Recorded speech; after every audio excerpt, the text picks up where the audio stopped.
दादा को लाना जो पीते हैं, बीमारी जिसको है उसका ना इलाज करेंगे। अब दादी को तो बीमारी है ही नहीं शराब की, है। ठीक है गुरुजी, राधे राधे। राधे राधे महाराज जी के प्रिय भक्तों, हमारे चैनल में आपका बहुत बहुत स्वागत है। तो आज की प्रश्नोत्तरी में लाइव देखिए।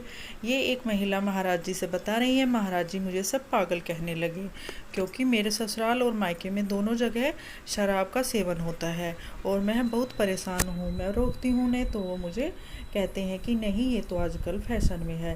तो महाराज जी उनको कैसे समझा रहे हैं और इस वीडियो के माध्यम से देखेंगे। तो वीडियो बहुत इंटरेस्टिंग होने वाली है, तो वीडियो को एंड तक ज़रूर देखिए। अगर ऐसी वीडियो देखना पसंद करते हैं तो हमारे चैनल को सब्सक्राइब करें। चलो वीडियो स्टार्ट करते हैं। गुरुजी राधे राधे। जी जी। गुरुजी मेरा नाम ज्योति राणा है और मैं हरियाणा के करनाल से आई हूँ और मैंने आपकी कथा पहली बार सुनी है।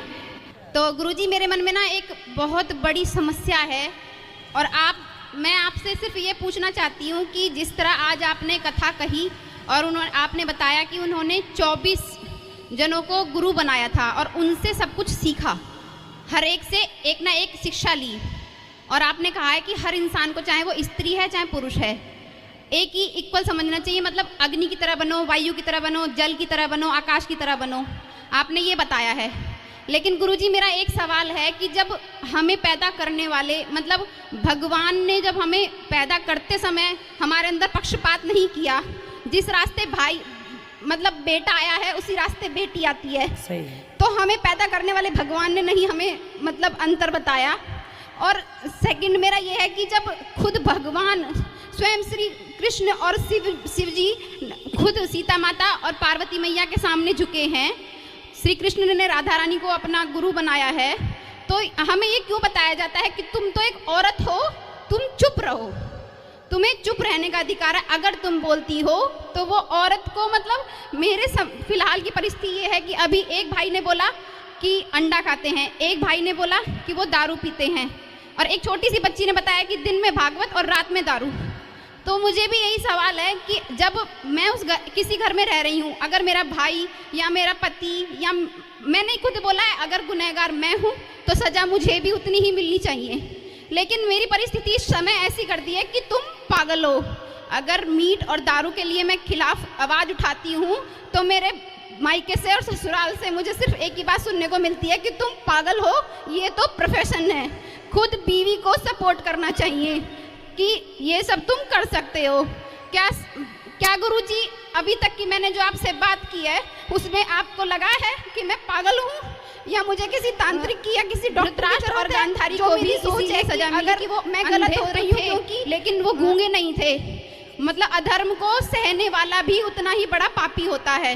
अगर कहीं गलत हो रहा है वो मेरे ही घर में, तो मैं दोस्तों की नज़रों में भी ये होती हूँ कि इसकी बीवी बहुत बोलती है या पागल है, ये दारू के खिलाफ बोलती है या किसी के। तो फिलहाल की परिस्थिति मेरी गुरुजी ये कर दी है कि मैं पूरी तरीके से सभी रिश्तेदारियों में और सभी उसमें पागल साबित करती हूँ। चलो अब हम बोलें। हाँ जी गुरुजी। मीराबाई को भी लोग पागल कहते थे।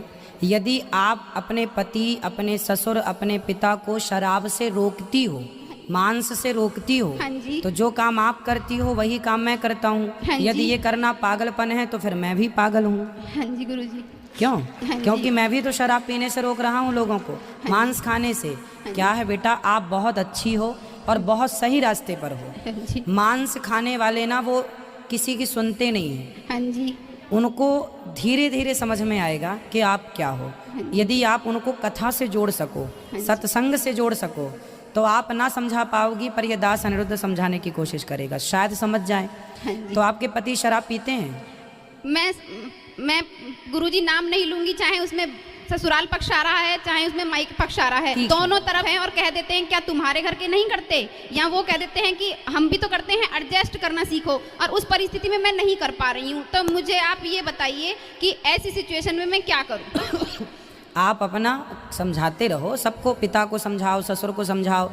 कल को आपकी आने वाली पीढ़ी शराबी ना बन जाए, कल को आने वाले बच्चे आपके गलत रास्ते पर ना चले जाएं। इसलिए जो गलत है उन्हें ठीक करने की कोशिश करना चाहिए। और मांस खाना, शराब पीना ये सही नहीं हो सकता। और आज तक का इतिहास गवाह है कि जो सत्य की और धर्म की आवाज़ उठाया है अज्ञानी लोगों ने उसे पागल घोषित इसलिए करने की कोशिश की ताकि इसका भी मुंह बंद हो जाए, ये आवाज़ ना उठाए। पर सत्य तो इस झूठ से कहीं ज़्यादा पावरफुल होता है, इसलिए सत्य को बुलंद रखना चाहिए, है ना। और गुरुजी, आपसे राधे मेरी राधे। प्रार्थना रहेगी हाँ जी। कि आप अपने परिवार के दोनों परिवार, ससुराल पक्ष मायके पक्ष दोनों को यहाँ लाओ, हमसे बात कराओ। जो पीते हैं खाते हैं उनसे उनको बोलो कथा सुने, उनको लाओ।